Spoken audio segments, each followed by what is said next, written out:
Hello, everyone. Thank you for tuning in to another episode here at the Portcast. We do have another special guest with us today, and she's going to tell us a little bit about herself and the great organization that she is a part of. Do you mind introducing yourself? My name is Nicole Matthews. All right, Nicole. And where are you from? Where did you grow up? Bridgeport. Bridgeport? And how was it growing up as a kid here in the city of Bridgeport? Compared to now, Yeah. Or just it no, was just fun. We had good times. you had a good time. Yeah. Okay, I'm a okay. 70s baby. You're a 70s baby, okay. All right. So the reason you're here is to talk about yourself a little bit and talk about your wonderful organization, Tears to Triumph.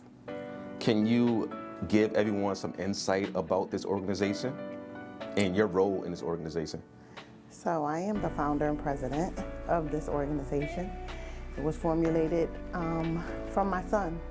My son was a victim of gun violence in 2005, and I felt the need to bring this organization about because there are people that are suffering.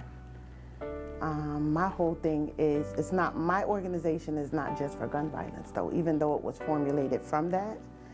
There's families who lost to suicide, car accidents, drug overdoses, and I want to give them a place to belong as well. I don't ever want to put a stipulation on where they could go to grieve, or is their loss no greater than anyone else's.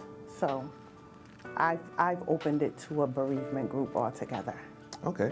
And what is your son's name? Shaheed Matthews. And how would you describe your son? Love. Love. He was a good kid. I'm not saying that because he was my kid, but very, very respectful. Loved his family. Loved his friends. That was my firstborn. That was my guy. So it's said that you never get over the death of a loved one, but you do heal and continue on. What was that process, or what was the steps like for you to continue on? Hard, even today. It's like you could climb up the ladder and one thing will trigger you and you right back down at the bottom. So I feel like for me, it's a faith thing with me. Like when they pronounced him dead, the next day I was in church. So I know that I can't get through it without God. I don't knock anybody else for how they get through things, but for me, I need him. Why it was important for you to create this organization such as this outside of you losing your son? Because I didn't have this. I didn't have this. I went to it was somewhere I went when I first lost my son, and in 2005, and I just feel like it wasn't help for me. So I altogether stopped going, and then it took me some time, and I felt like I'm in a place, right? I'm in this place now where I truly need help, and it's okay to go to other places and get help. So I started going to a therapist, which she's awesome, and just finding my own way. And how did you come up with the name? How did it come to you? That's so funny.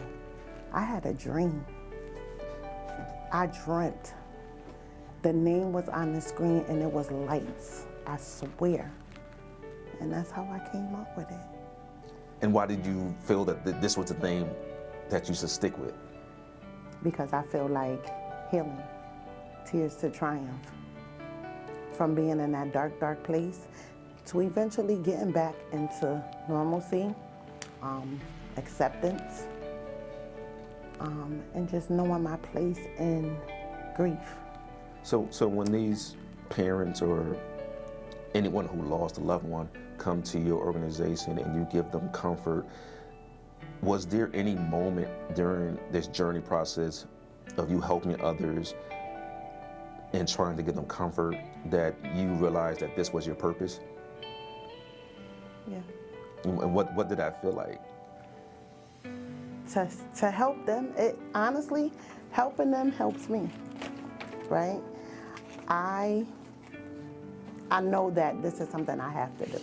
It's not something that I oh, I don't feel like doing it today, I don't feel like doing it tomorrow.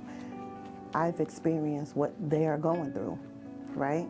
So what better way is for somebody that knows what it feels like to help another mother, or somebody that lost their mother to help another sister that lost their mother, you know? I don't know. For you, is there any particular time of the year that is difficult for you to celebrate the life of your son? This time, The holiday time? very hard for me. And how do you do it? Do you have like a support system, therapy, church, family members? Church, family members. Believe it or not, I just put up a Christmas tree after 15 years. And how did that feel, putting up that Christmas tree? Awkward, very awkward. We didn't celebrate for a long time until I had a granddaughter. And my granddaughter was born on his birthday. So they share the same birthday. And I just didn't want to be selfish to her because she deserves Christmas. She deserves to see what it is. So I did it. I get through it. So it took a new birth of a life for you to breathe again and start celebrating with your family. Yes. So with all the great work that you're doing with your organization, your son is looking down from heaven. What do you know that he's saying about all the great work that you're doing to help others? Whew. Mom, I'm so proud of you.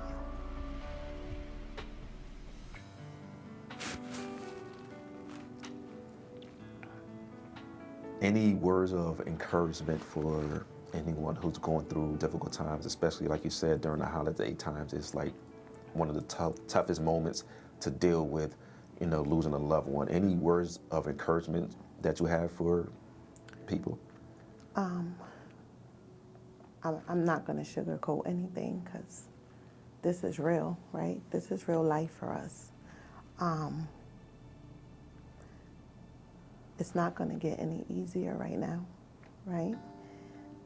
There's triggers that's going to trigger us. There is things at familiar places that's going to bring us back to our place. But I will hope that they will reach out to somebody that's going to support them, somebody that's going to understand, somebody that is going to be there for them. I did that event, Surviving the Holidays, because I know that holidays are the most tragic time for all of us. And believe it or not, it was amazing to see families, women that don't know each other, exchange numbers, they call me and be like, I just talked to such and such and we were on the phone. That's what it's about, supporting each other through this journey. And what was the process like with getting your organization off the ground, up and running? What type of support did you have? None. There's a few people that supported me and that still support me to this day. And I'm grateful for them. Other than that, my family, of course, the majority of them, but a lot of times it's 3 organizations that has helped me. And you started this organization how long ago? 2020. 2020. And then 2024, you're happy with the way things are going? Yeah. Yeah. And so what's the gratification that you get out of it? Seeing another mother come up the ladder and step out on faith and take over and just do what she got to do in the memory of her child. Now, how can people contact you, support you, and follow your organization? So I have Facebook, Tears of Triumph. Okay. I have Instagram. My business cards is everywhere. I bought some for you too, just in case.